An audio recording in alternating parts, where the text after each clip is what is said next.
possible is made as quickly as possible. Explain how this can be done using the following information. The conditions for the following reversible reaction are 450 degrees Celsius, 200 atmospheric pressure, iron catalyst. يلا explain how this can be done. استخدم الانفورميشن دي okay this information to describe in 5 different separate points preparation of ammonia. عندك 5 marks. هتعمل ايه؟ ده ازاي؟ شوف يا عمر مبدئيا مستر هتعمل ريفير temperature، هتعمل ريفير للبريشر، وهتعمل ريفير للكاتاليست. كده انت عندك 3 مارك. هقول تعمل ايه تاني؟ اتفضل. ايه؟ يس. وبعديها نقول الباث بتاع النيتروجين والايرون في طب اتفضل يعني ستارت تو سولف عشان بس اعرف انت ماشي ازاي. اوكي.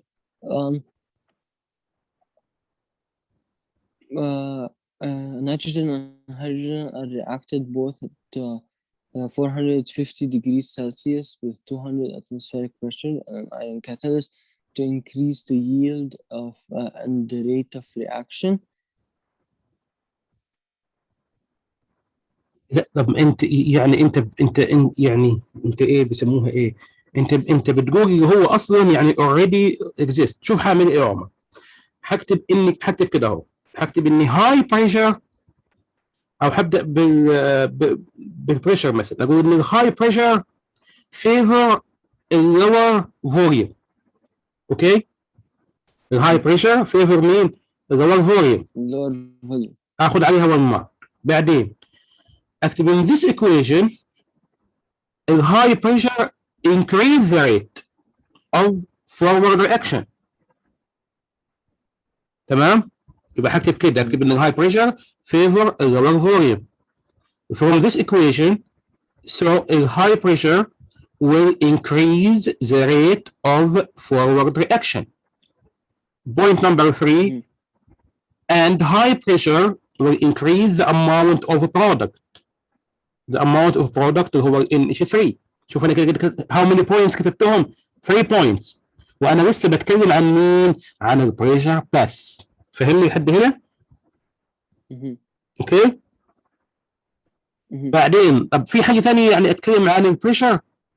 طب ما كفايه يا مستر تخش على التمبريتشر. اقول ان اللو تمبريتشر فيفور الاكزوثيرميك رياكشن. احنا عارفين انه اذا كان الرياكشن اكزوثيرميك فانا عشان اعمل له اخليه فيري فاست اعمل له لو تمبريتشر. فاكتب كده، اكتب ان لو تمبريتشر فيفور الاكزوثيرميك رياكشن. So low temperature will increase the forward reaction.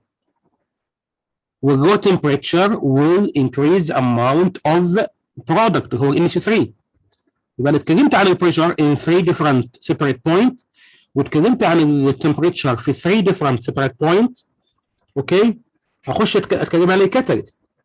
ان the presence of iron as a catalyst will increase the rate of chemical reaction. طب هو انا لو تفتكر ازاي الكاتاليست كان بيعمل increase the rate of chemical reaction by decreasing the law of activation energy. By decrease the law of activation energy. شوف انا كتبت how many points حوالي يعني 7 points. اوكي؟ واضح يا لميس؟ عمر؟ ايوه مستر واضح. يبقى اتكلم عن البريشر alone، واتكلم عن التمبريتشر alone، واتكلم عن الكاتاليست alone. طيب انا عايز اعمل شيء هنا. لو انا هنا بعمل percentage of ammonia وهنا التمبريتشر، يا ترى هل هيكون في الريد لاين كده وبعمل percentage of ammonia والتمبريتشر، ولا هيكون بالشكل ده؟ هل هيكون الجراف A ولا الجراف B؟ ايه رايكم؟ جراف A. شوف ايه معناه؟ ان كل ما يزود التمبريتشر البرسنتج اوف امونيا بيزيد. هل الكلام ده صحيح؟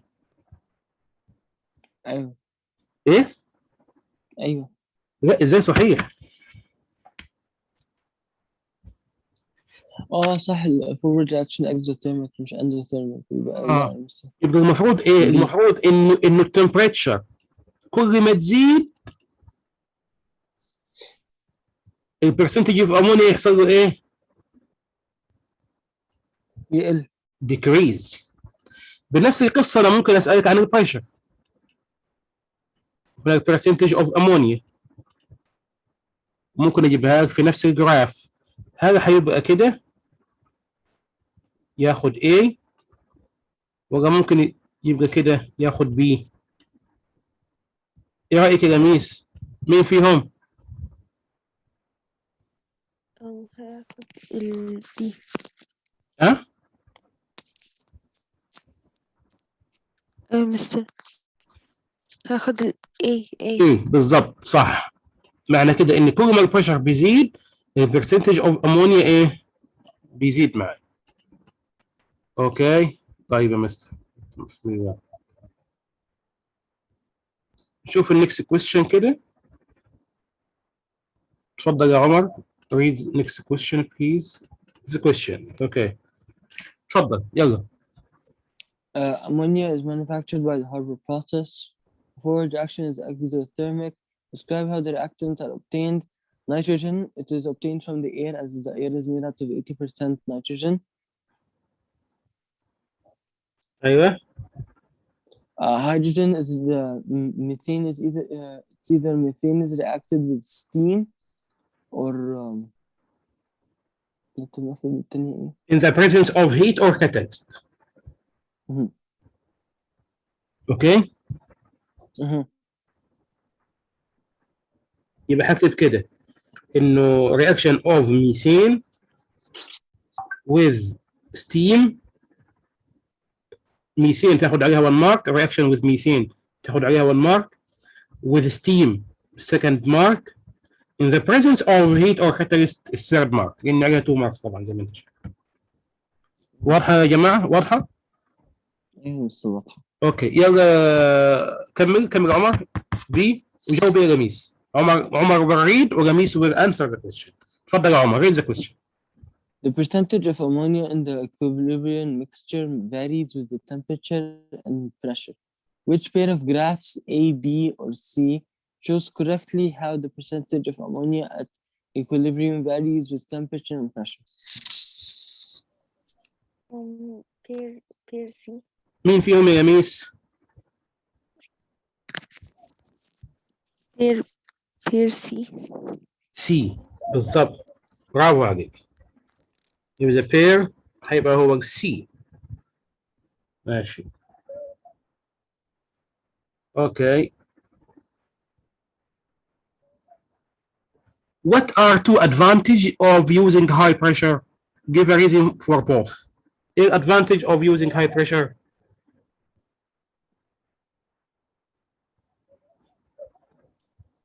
Advantage one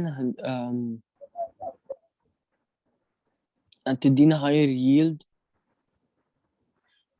شوف دايما اول ما تتكلم عن البريشر اكتب ان جنرال. المعلومه اللي هي ان جنرال ان البريشر فيفور side of lower volume. اوكي Okay, for advantage one is pressure favors side of lower volume. ايوه.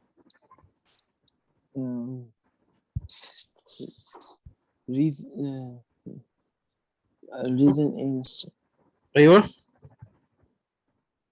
نقول ايه في الريزن؟ ايه؟ بقول في advantage one قلنا ان ال pressure بيعمل favor لل lower volume. ايوه هنكتب ايه في الريزن؟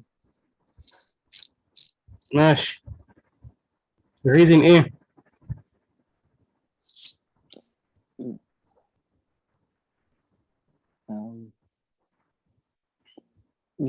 because less amount of molecules collide with each ماشي other. صح. Advantage 2 increases the rate of reaction. ايوه. and produce high amount of yield. Mhm. Okay. Mhm.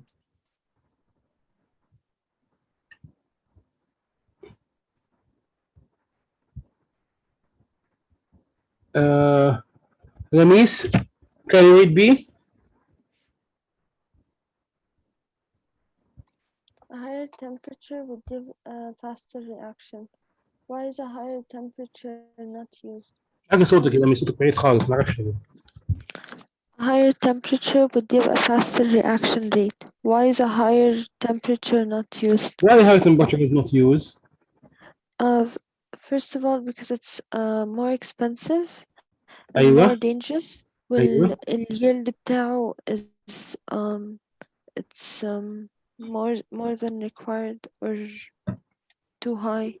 أيوة بالضبط، وتكتبي أهم شيء إنه because the forward reaction which produce the product is exothermic and exothermic reaction favor low temperature. Low temperature. أيوة. فأهم حاجة أقولها إن هو exothermic. أيوة. and higher temperature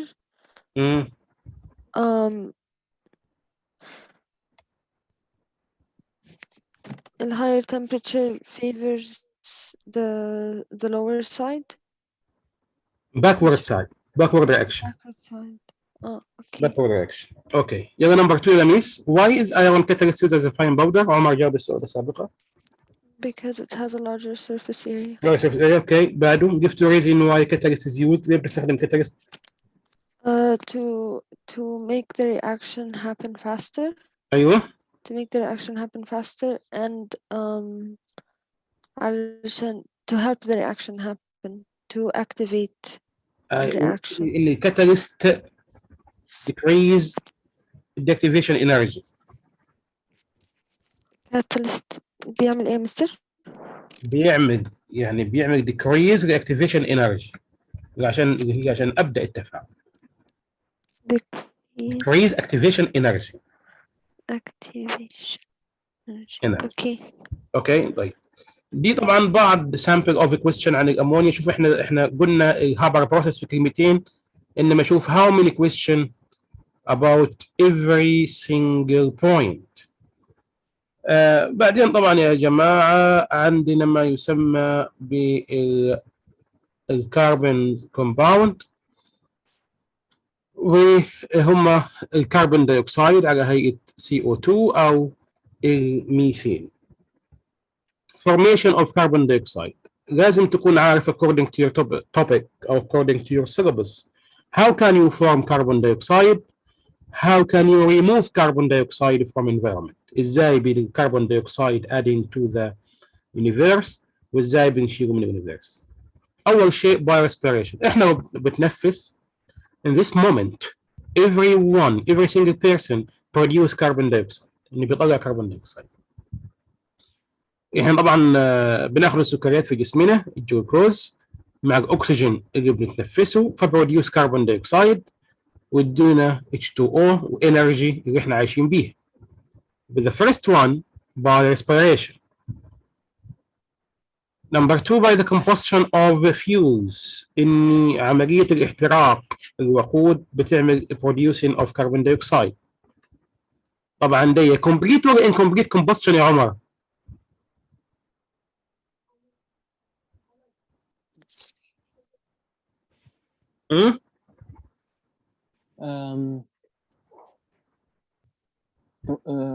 formation of carbon dioxide complete. ايه؟ انا صوتك بعيد. combustion of fuel. ايوه الرياكشن اللي قدامك ده the burning of methane combustion of methane هل ده complete ولا incomplete and why؟ complete عشان carbon dioxide is produced not carbon monoxide. برافو عليك. انا عندي كربون دايوكسيد يعني if you remember لما اخذنا الاورجانيك قلنا ان في two different kind of combustion reaction، في complete و incomplete. فهنا كربون دايوكسيد يبقى ده complete combustion، انما اذا كان كربون مونوكسيد يبقى incomplete combustion. By the way, يبقى the first one by respiration, number two by the combustion of fuels, the reaction between dilute acid and carbonate. إذا جبنا أي أسيد زي ال HCl حطينا له كربونات هيطلع يعني كالسيوم كلورايد والكربون دايوكسيد. يبقى هنا أخذت كربون دايوكسيد، هنا we have carbon dioxide, here we have carbon dioxide. Okay. And decomposition of carbonate. لو أنا عندي كربونات, if you have carbonate like CaCO3 D, عملت لها thermal decomposition، حطيت كده triangle معناه decomposition معناه heat، فهيدينا ايه؟ كربون مونوكسيد CaO plus CO2 plus CO2.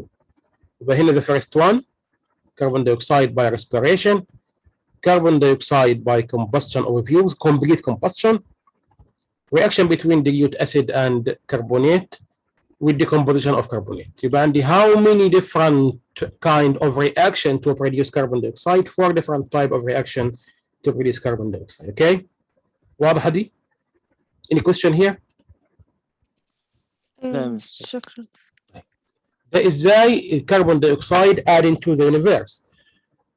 طب ازاي بنعمله removing from the universe؟ طبعا في photosynthesis process هو ال plant will use carbon dioxide in photosynthesis process to produce glucose with oxygen. And by dissolving, read يا عمر please ايه بيحصل في dissolving هنا؟ By dissolving some carbon dioxide from the air dissolves in the ocean, it provides carbonate ions, which shellfish use along with calcium ions from the water to build their shells. Shells are made out of calcium carbonate.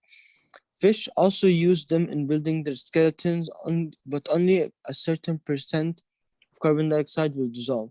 A balance is reached between its concentration in the air and in the ocean. Okay, all right. يبقى ده is how can you remove a carbon dioxide?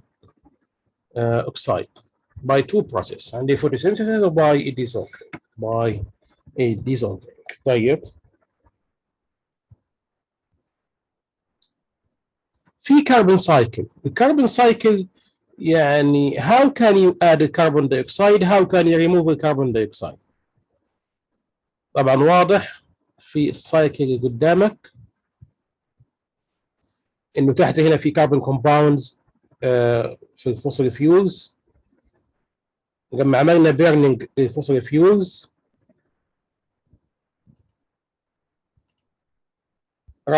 اصبحت carbon dioxide in the air. carbon dioxide in the air. ممكن يجينا برضو الكربون dioxide in the air من respiration process. من respiration process. كل ده بيدينا كربون دايوكسيد بيبقى في الاير. الكربون دايوكسيد بيجي بالفوتوسينثيسيس بياخدوا مين؟ البلانت. بياخدوا البلانت. ممكن الكربون دايوكسيد زي ما قرأت انت لسه حالا يعني you finished your reading بيحصل له عملية dissolving in the ocean. فدي بنسميها الكربون سايكل. الكربون سايكل أو دورة الكربون. يعني ازاي الكربون as a carbon dioxide move in the universe, in the nature. Okay, can you explain this graph يا عمر, this photo please? ايه بيحصل فيها؟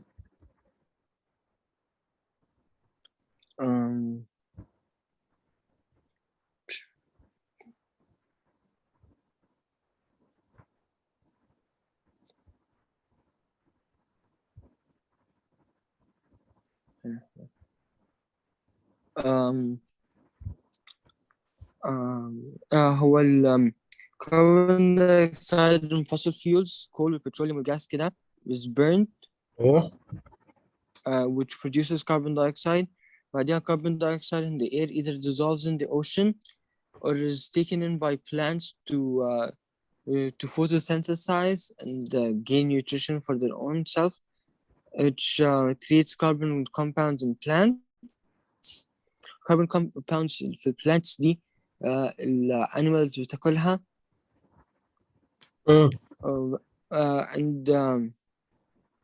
And when the animals die and decay, the bacteria feed on the dead animals and plants.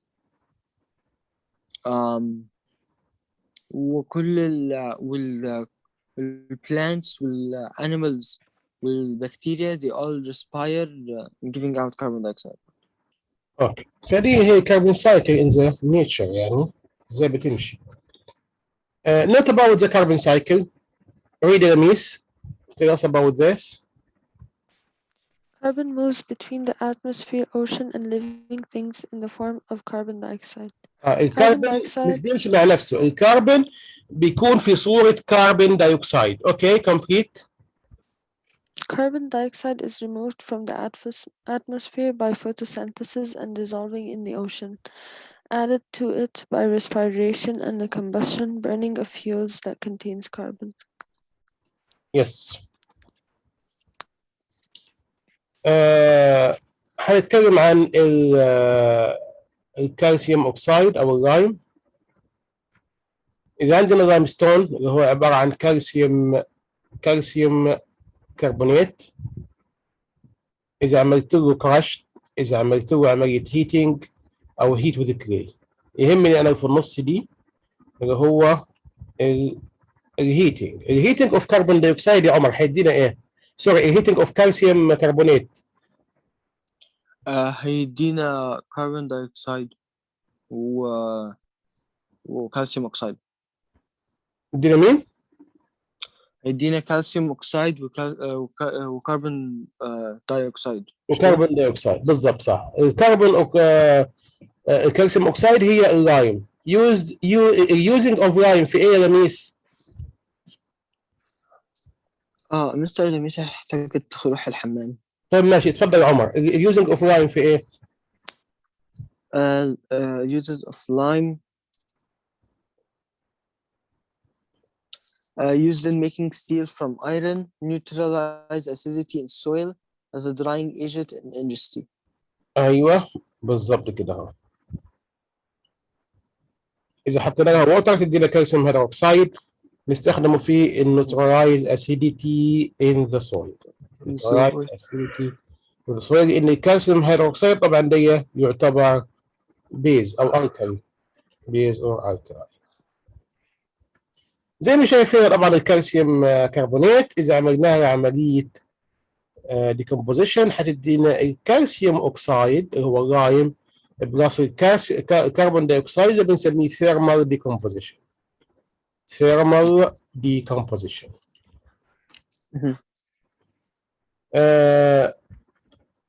طبعا ده احنا خدناه. اوكي ده فيما يتعلق بمين؟ بالكربون كومباوندز، فيما يتعلق بهابر بروسيس تو بروديوس مين؟ to produce الامونيا. to produce الامونيا. اوكي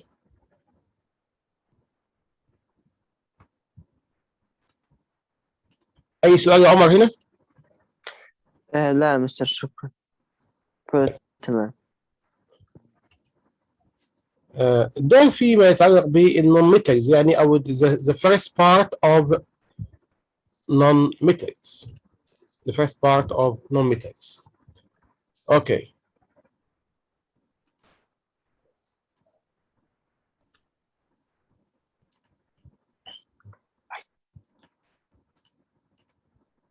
عندك تاني يبقى انت عندك preparation of calcium oxide، والكالسيوم اوكسيد بناخده من الثيرمال ديكومبوزيشن اوف كالسيوم كربونات. and you have a preparation of ammonia by Haber process. تعرف الكونديشنز وهنحكي عليها اسئله تاني. و مستر حضرتك مش عامل شير؟ ما لسه ما عملتش الشير انا. اوكي. وبعدين هتاخد ال preparation of sulfur in contact process. in contact process. اوكي، يبقى دول تعرفهم هم في النون ميتالز، الكربونات والسلفر، لان الكربونات هو توبيك لوحده والسلفر توبيك لوحده، معتبرينهم توبيك لوحدهم، plus the preparation of ammonia in Haber process. هناخد طبعا السلفر و explain sulfur here. مستر، هو احنا ممكن نعمل ال preparation of salts؟ ايوه عادي، ايه المشكله؟ ايوه اوكي because عشان انا عندي فيه مشاكل مش بفهمه. طيب ايه رايك، طب انتوا النهارده او بكره معاكم شيء بكره؟ أم... عندي lesson، بس يعني احنا ممكن ناخد اللسن بتاعتنا الساعة كام مثلا؟ بكره انا والله انا ممكن ابدلكم، يعني لو تاخدوا مثلا امتى؟ الظهر، في حاجه معاكم الظهر؟ ايوه، عندنا الظهر حصة بيولوجي. الساعه كام؟ عندنا حصة بيولوجي الساعة 12، وبعدين حصة انجليش الساعة 4:30. 4:30 العصر. طيب طيب طيب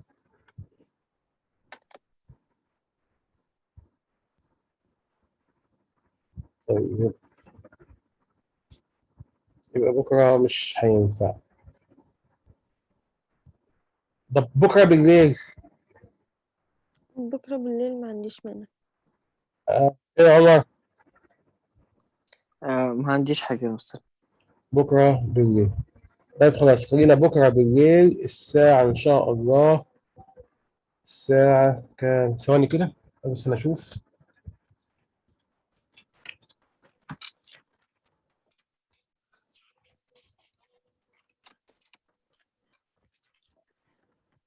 بكره بالليل على 9 بتوقيت الرياض، ولا كم؟ 9. ثواني بس، ثواني.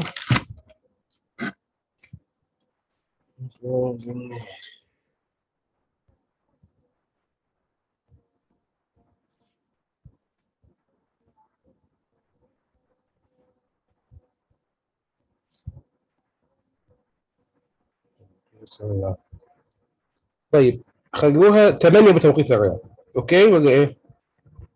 اوكي مس. ايه؟ اوكي. خلاص يا عمر، اوكي معاك؟ تمام يا مستر، مفيش مشكلة. خلاص يبقى بكره ان شاء الله 8.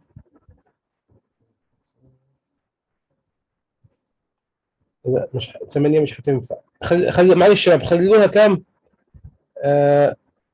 خلوها الساعة 9 بتوقيت الرياض. 9 بتوقيت اوكي الرياض، مس. اوكي؟ اوكي مستر. خلاص الساعة 9 بكره، ها؟ اوكي حاضر. عشان يكون. 9 نعم؟ بالليل مش كده؟ 9 بعد المغرب. 9 بالليل، بعد الفطار بالليل. ايوه اوكي. اوكي ماشي يا مستر، مفيش مشكلة. 9 مساء، يعني بكره بكره الخميس، صح؟ الخميس 9 مساء اوكي. باذن الله بتوقيت السعوديه، عشان نتكلم بالتفصيل عن السولتس وكل ما يتعلق بالسولتس، وناخد بعض من ازاي نعمل بريباريشن وازاي اعرف السولبل والانسولبل سولتس والكلام ده كله. طيب بسم الله الرحمن الرحيم. يبقى عرفنا احنا في النون ميتالز، اكون عارف البريباريشن اوف NH3، البريباريشن اوف الكالسيوم اوكسايد ده طبعا تبع الكربونات، والبريباريشن اوف سلفر في الكونتاكت بروسيس. هنتكلم عن السلفر في عجالة سريعة. اوكي بسم الله. وضحت السكرين؟ ايوه يا مستر. اوكي طيب. السلفر according to your syllabus، حسب السيلبس اللي عندك لازم the first one تكون عارف السورس اوف سلفر. بنجيبه منين؟ في different sources of sulfur it's found as an element. نلقى سلفر كده لوحده، ممكن نلقى in the form of compound على هيئة ليد سلفايد، على هيئة ايرون سلفايد احيانا. يعني ممكن you will find iron alone sorry sulfur alone، ولا تلقى السلفر connected with another compound another elemental compound. ممكن في الفوسفور فيوز في البتروليوم طبعا بيطلع ما عندي سلفر. ماشي. السورسز اوف سلفر تكون عارفها، لانه ممكن نسالك عن السورس اوف سلفر بيجيبها منين. في الكونتاكت بروسيس. الكونتاكت بروسيس يا عمر كان يريد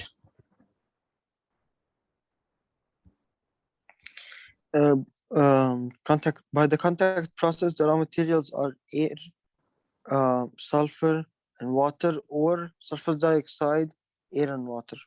وانا عندي الثابت معايا هم الاير اند ووتر، يا اما استخدم سلفر يا اما استخدم سلفر دايوكسيد. انا عايز سورس اوف سلفر بس، سواء سلفر بيور او سلفر دايوكسيد. دي كونتاكت بروسيس. ايه بيحصل في الكونتاكت بروسيس؟ احنا بنجيب السلفر، you have sulfur here، اوكي. بتجيب السلفر بتعملها عمليه بيرنينج in the presence of oxygen، بنحرقها يعني. السلفر react with oxygen to form sulfur dioxide هو ال SO2. SO2 ال SO2 بنستخدم هنا عندنا طبعا الكاتاليست هو الفانيديوم اوكسايد، والتمبريتشر 450 ديجري سيلسيوس. يهمني هنا اعرف الكونديشنز. الكونديشنز 450 ديجري سيلسيوس the same as Haber process. الكاتاليست هنا الفانيديوم اوكسايد، والتمبريتشر والبريشر 2 atmospheric pressure. خلاص دي هي الكونديشنز، انه مرات بيسالنا على الكونديشنز. خدنا ال SO2 ايه نعمل فيه؟ reacted with oxygen to form sulfur trioxide. sulfur trioxide هو ال SO3. يبقى انا ببدا ب S with oxygen SO2، SO2 with oxygen SO3. ال SO3 dissolved in concentrated sulfuric acid عشان بتدينا الاوريوم، حاجه بنسميها الاوريوم compounds كده لما تعمل عمليه dissolving ال SO3 في sulfuric acid.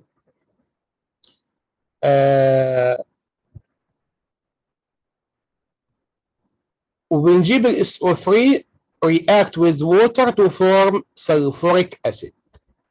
to form ايه يا شباب؟ sulfuric acid. sulfuric acid. ايوه. يهمني هنا الكونديشنز، لازم تعمل compare between the conditions. 450 degrees Celsius in sulfur و 450 degrees Celsius في Haber process to prepare ammonia. 200 ATM في Haber process، انما 2 ATM في السلفر في السلفوريك اسيد. الايون as a catalyst in Haber process، الفانيديوم اوكسايد as a catalyst في preparation of sulfur. طبعا اليوزز اوف سلفوريك اسيد بنستخدمه فيها يا عمر.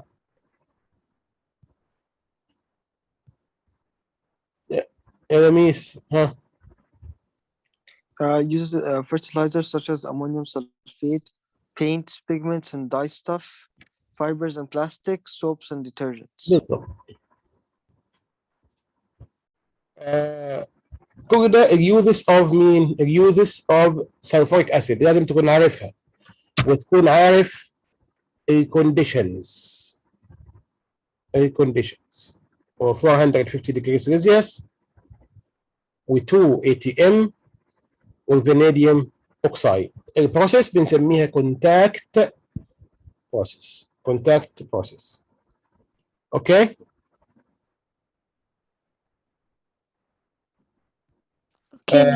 اوكي خدوا ريست يعني 2 minutes، وهبعت لكم اللينك الاخير عشان نكمل و to solve some questions. اوكي. اوكي. السلام عليكم. السلام عليكم.